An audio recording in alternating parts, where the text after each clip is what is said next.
all. Welcome back. Welcome to tonight's segment. I hope you're having a great day. So, are you white? Do you have white privilege? Do you use that white privilege daily? No? What about a couple times a week? Maybe once a month? Have you ever used your white privilege to talk your way out of a traffic ticket? Or when you go to the Dairy Queen and order that hot fudge sundae with sprinkles, and for some reason, whenever it comes back, it always has extra sprinkles on it. Why? Is it because of your skin tone, your ethnic background, your heritage? Well, that's why we're here today, folks.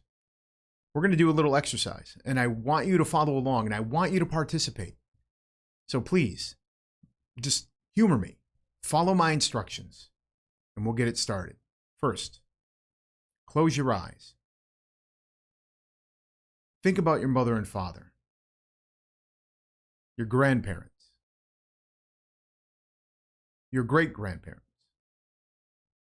Really dig deep. Think about, where do you come from? Where does your family tree sprout from? Now me, I was always told that I was Mexican and German. My mother was German, my father was Mexican. Well, now that I'm older, I can actually do the research and find out the truth. My mother, her ancestors are English, German, and French. They came over in the 17th century and even fought in the Revolutionary War alongside George Washington and his army to fight for all of our freedom.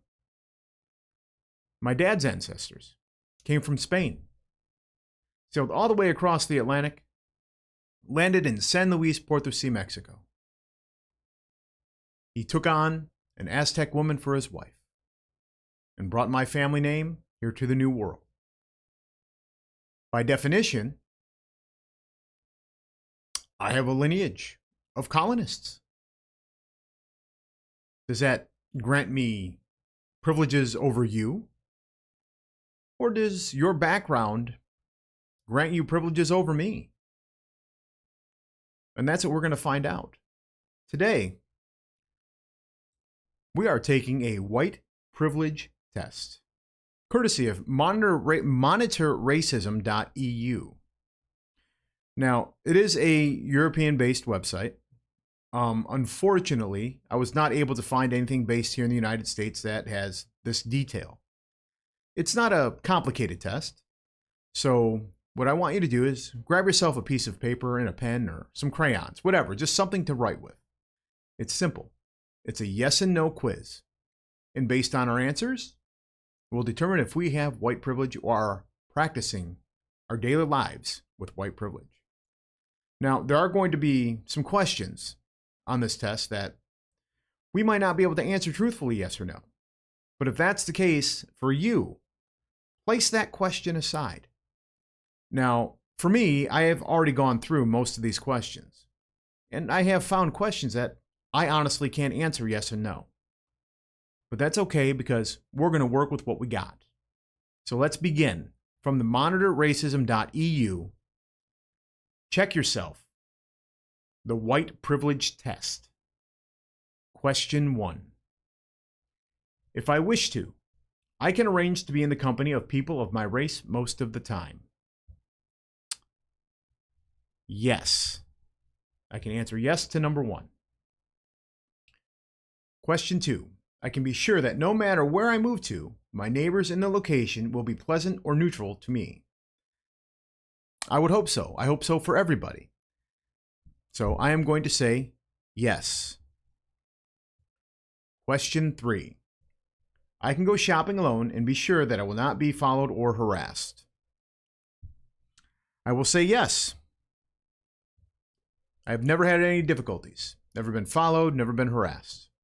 Question 4. I can turn on the television, open a newspaper, and see people of my race widely represented. Yes. I have cable. I can watch wherever I need to watch, or anything. Read what I need to. We have the internet.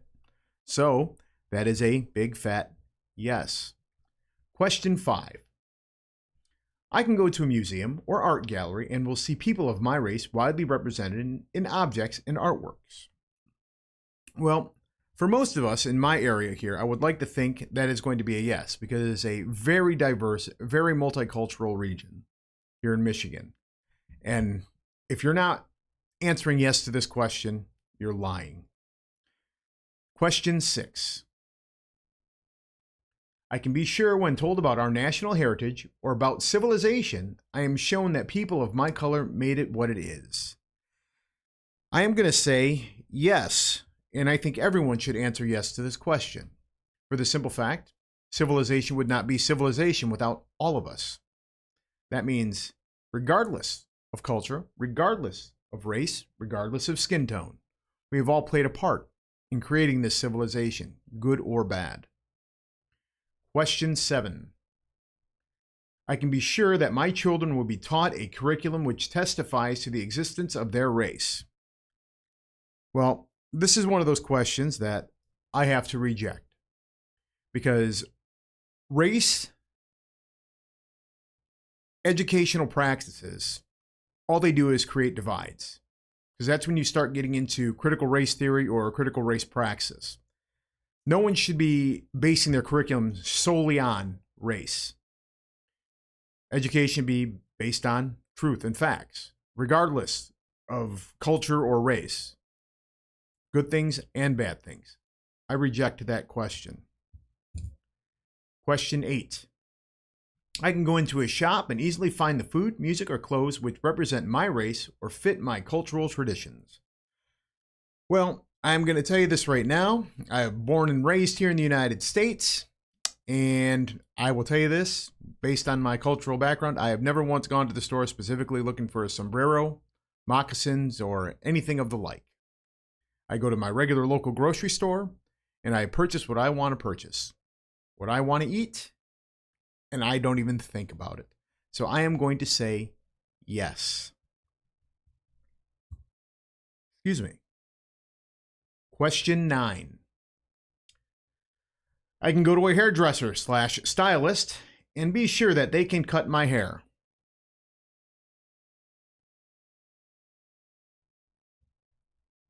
I reject that question. I do it myself.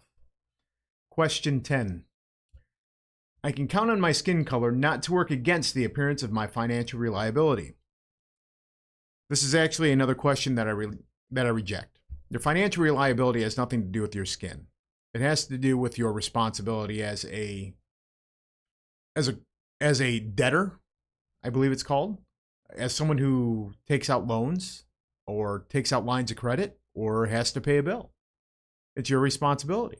You pay your bills on time, you pay your creditors on time, you'll actually get, financial representation.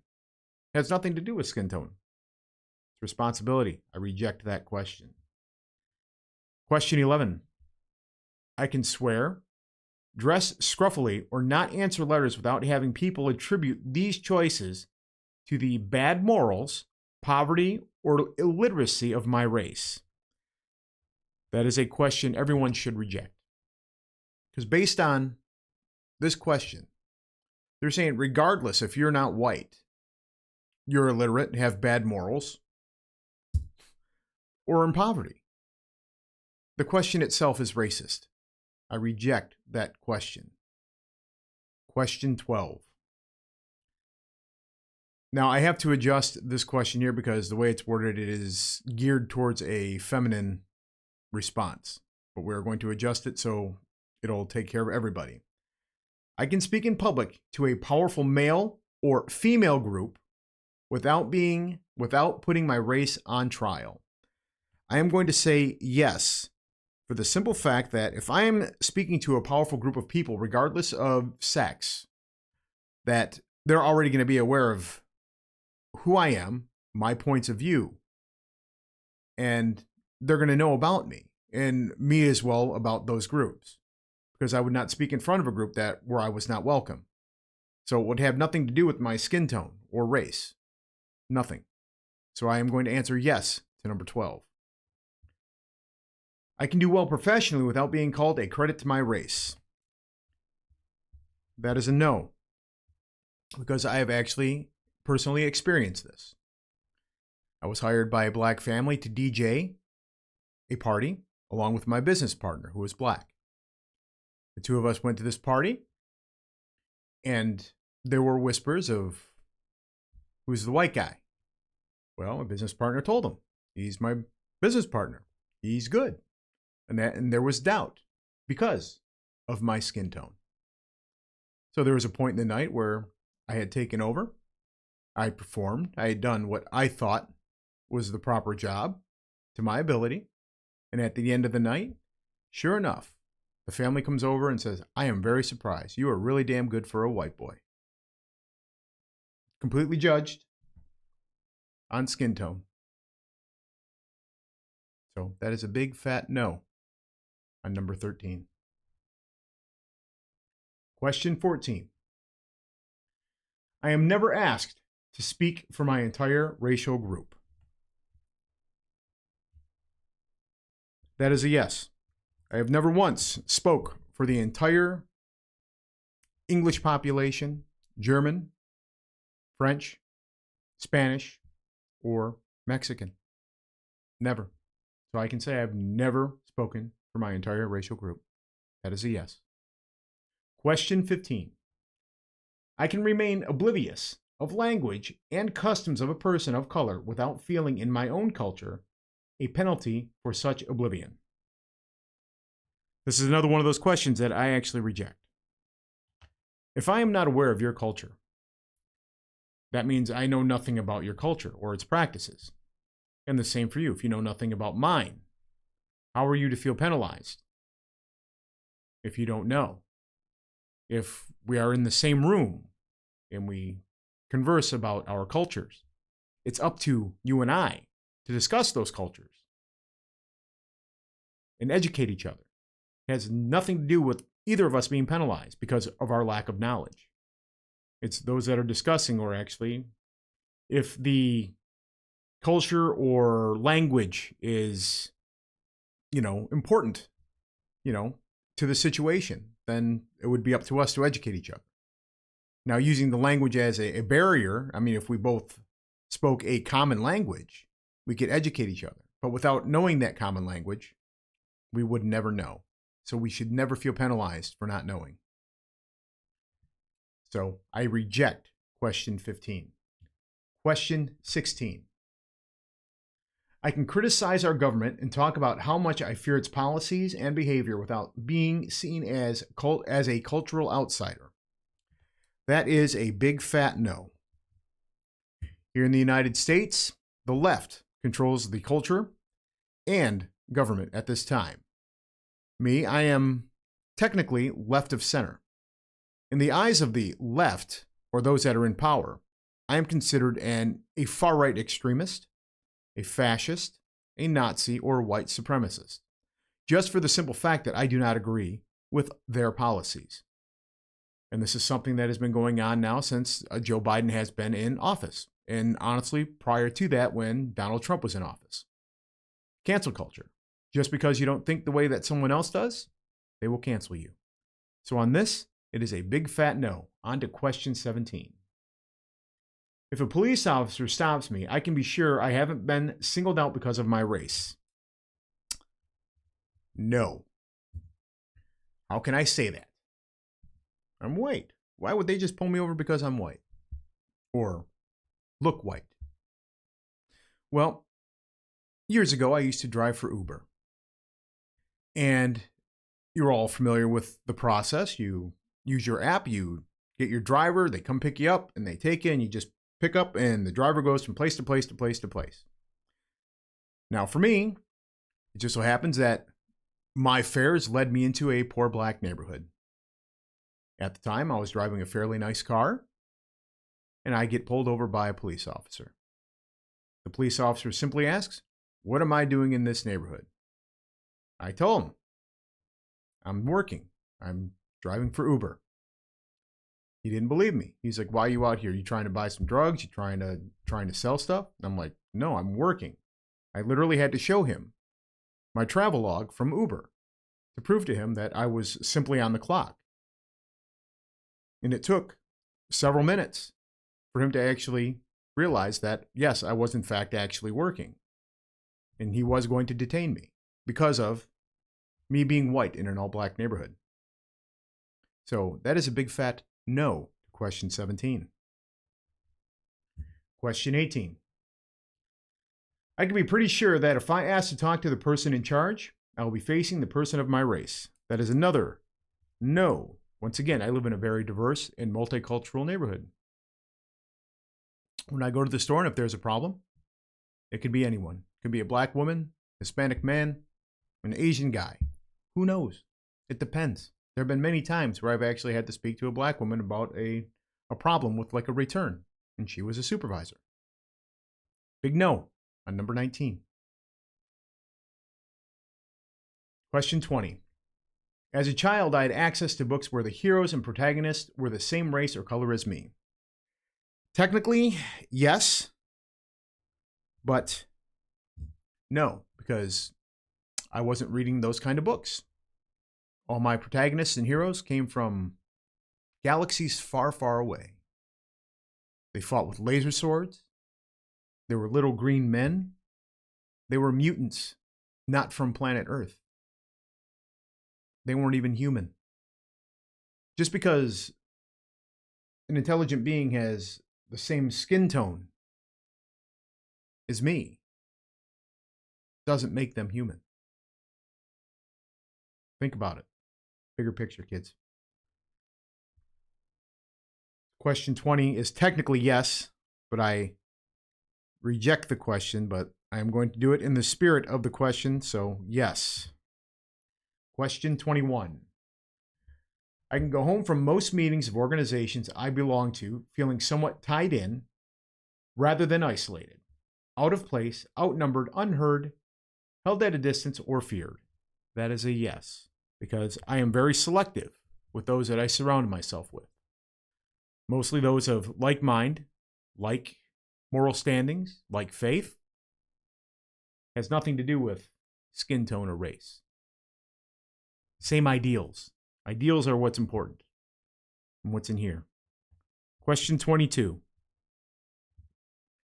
I can take a job with an affirmative action employer without having a coworker suspect that I got it because of race. I reject this question for the simple fact, what kind of corporation is it? Is it Hispanic owned, Asian owned, black owned, white owned? So the question is actually missing context. It needs to be more specific. Because me, if I'm going to an employer and that is what they require in order to receive employment, that's not where I want to work anyway. I want to work with the best. I want to work with those that are the most qualified and are capable of doing whatever the task is that is at hand. I'd prefer them to either be as smart as me or even smarter, so I can actually learn more about what I have to do. So I reject question 22. Question 23. I can be sure that the gatekeepers of my life, such as my boss, my local MP, or my landlord, are the same color or race as me. That question I also reject, because I am the boss of me. That simple. I am my landlord. Now, when they talk about your boss, maybe the one at work, well, my boss at work, I look at as, yes, you're my supervisor, but I see them as an equal, because even myself and my other coworkers, as I was saying in one of the previous questions, I want to be on a team of smart people that have the same direction, are trying to achieve the same goals as an equal. That question I reject, because that question itself, depending on the company owner or the corporation, is racist. Question 24. I can be sure that if I need legal or medical help, the color of my skin will not work against me. Well, I'm an American citizen. I wholeheartedly believe in the United States Constitution and the Hippocratic Oath. So if you're going to a hospital or a law office and they're basing their services on your skin tone or your race, your ethnic background, get out of there. Report them. Flat out. Because the Constitution and the Hippocratic Oath come first. If they can't abide by that here in the United States, those ain't Americans. Not in my eyes, at least. So I reject question 24. Question 25. I can choose makeup or bandages in flesh color and have them more or less match my skin. First of all, you go to a hospital. You have an open wound. What color are the bandages? They're white. Why are they white? Well, if you've got an open wound and you're bleeding or pussy, whatever you want to choose, you can choose. If you have a different color pad or bandage, how are you going to be able to tell? Because white, being a clean slate, provides visibility. It's a visual aid for the nurses, doctors, nurses' aides in order to see the wounds and their progress on the wounds. Now, in the spirit of the question, that's not what they're referring to.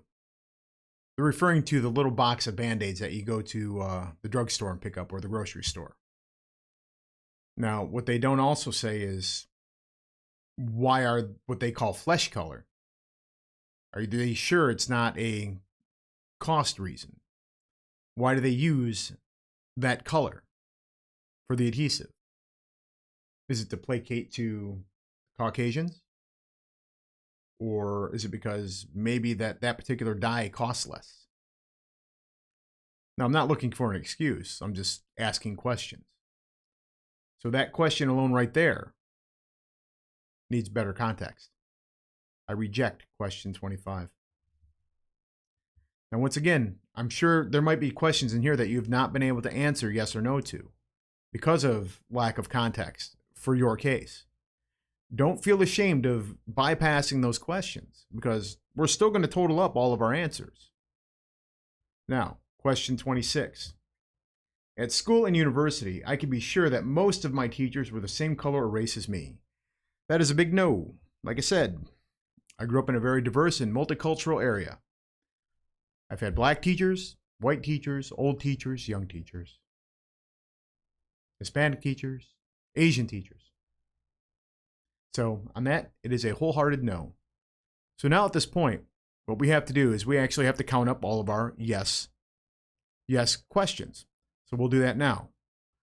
1, 2, 3, 4, 5, 6, 7, 8, 9, 10, 11, 12. I answered 12 of the 26 questions with an affirmative yes. Now, I have 1, 2, 3, 4, 5, 6, 7, 8 of the 26 questions that I completely reject. Just due to that they're missing context in the questions, or I could not answer them honestly, yes or no. But based on these numbers, let's say that some of the questions actually were provided better context. So I could answer that way. In doing so, I'm going to say that, yes, there is at least one more question that I could actually say yes to, at a minimum, one. So that will give me 13 yes questions. Now, I'm curious. I'd really love to know how many that you scored on. So make sure you leave those in the comments below. Now, according to this test, if you scored 13 or more yes questions, you have white privilege. Now, that's another thing I'm curious about.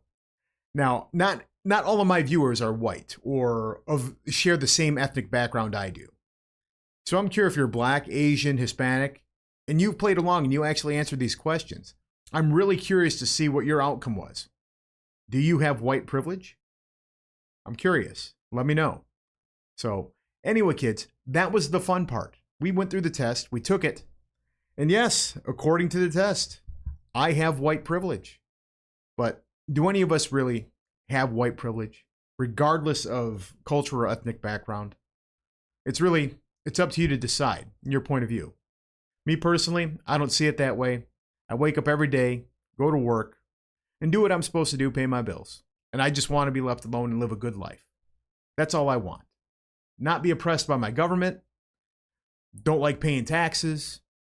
And honestly, Disney killed Star Wars. There, I got it out of my system. And don't be a pedophile. But anyway, enough of that. I'm rambling. But I hope you actually enjoyed this, you guys. I had fun actually doing it, taking the test. And once again, please put your responses in the comments below. And of course, remember, like, share, and subscribe. And check out some of my Amazon affiliate links also that I'll have down in the description as well. I'm going to get going. Once again, I hope you guys had fun. I did.